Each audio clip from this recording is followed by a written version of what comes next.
আজ রাত 10টায় মাঠে নামতে যাচ্ছে inter Miami versus PSG. Lionel Messi face করবে তার সাবেক ক্লাবকে। এর আগে লিওনেল মেসি কখনোই তার সাবেক ক্লাবের বিপক্ষে কখনো খেলতে নামেনি, বাট আজ রাতেই লিওনেল মেসি খেলতে নামছে তার সাবেক ক্লাবের বিপক্ষে, যেখানে অনেকেই মনে করছে পিএসজি ইন্টার মায়ামিকে বিধ্বংস করে দেবে। কারণ পিএসজি বর্তমানে দুর্দান্ত ছন্দে রয়েছে। তাদের দলের যে বন্ডিংটা সেইটা দেখলে অবশ্যই সবাই সেই কথাটা বলতে বাধ্য হবে, এন্ড সেটা চিরন্তন সত্য কথা। এখন পিএসজি দুর্দান্ত ফর্মে রয়েছে। পিএসজির প্রত্যেকটা প্লেয়ার তার নিজের পজিশনে তার বেস্টটা দিচ্ছে, এন্ড টিমের মধ্যে যে একটা বন্ডিং রয়েছে, জাস্ট আনবিলিভেবল তাদের বন্ডিংটা।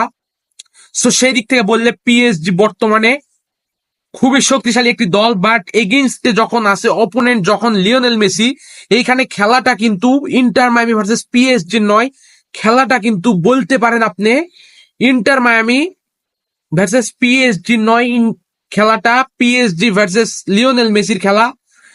যেইখানে লুইস এনরিকে পিএসজির কোচ, সেও কিন্তু স্বস্তিতে বসে নেই। তারও মনের ভিতরে একবার হলেও চিন্তা আসবে যে তার খেলা পড়েছে লিওনেল মেসির এগেইনস্টে। পিএসজির ডিফেন্ডাররা জানে তাদের খেলা পড়েছে লিওনেল মেসির এগেইনস্টে।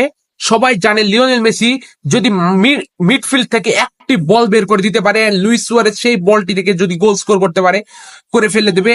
সো এইখানে পিএসজির ডিফেন্ডাররা, পিএসজির মিডফিল্ডাররাও কিন্তু খুবই চাপে রয়েছে। অনেকেই মনে করছে যে পিএসজি কোনো প্রেশার নেই পিএসজির ওপরে, তারা এই ম্যাচটি স্বাভাবিকভাবে জয়লাভ করবে। বাট তাদের উপরও কিন্তু একটি প্রেশার রয়েছে, নুনো মেন্ডেসের উপর একটি প্রেশার রয়েছে, কারণ সে জানে তাকে আগামী ম্যাচে ফেস করতে হবে, আজ রাতে ফেস করতে হবে লিওনেল মেসিকে। সো এইখানে পিএসজি খুব একটা স্বস্তিতে নেই। বাট লজিক্যালি যদি আপনি বলেন, তো পিএসজি কে হারাইতে হলে ইন্টার মায়ামির লিওনেল মেসির এন্ড ইন্টার মায়ামির প্রত্যেকটা প্লেয়ারকে তার বেস্টটা দিতে হবে, এন্ড মিরাকিউলাস কিছু করতে হবে, ম্যাজিক্যাল কিছু করে দেখাইতে হবে। তাহলেই এই পিএসজির এগেইনস্টে ইন্টার মায়ামির জয় করা সম্ভব, যদি আমি লজিক্যালি বলি। বাট যেইখানে অপোনেন্টে রয়েছে লিওনেল মেসি, সেইখানে পিএসজি অবশ্যই স্বস্তির জয় পাবে না। সো ওভারঅল আজ রাতে ম্যাচটি কেমন উপভোগ করবেন আপনারা সবাই, সেটা অবশ্যই কমেন্টে জানাবেন, এবং কারা কারা ম্যাচটি দেখবেন অবশ্যই কমেন্টে জানিয়ে যাবেন। এন্ড ম্যাচের পরে অবশ্যই আপনাদেরকে ম্যাচের রিভিউ দেওয়ার চেষ্টা করব, ম্যাচের খুঁটিনাটি বিষয় নিয়ে আলোচনা করার চেষ্টা করব। তো সেই পর্যন্ত ভালো থাকুন, সুস্থ থাকুন, এন্ড এখনো পর্যন্ত আমাকে ফলো না করে থাকলে এখনই ফলো করে লাইক, কমেন্টস এন্ড শেয়ার করা শুরু করে দিন।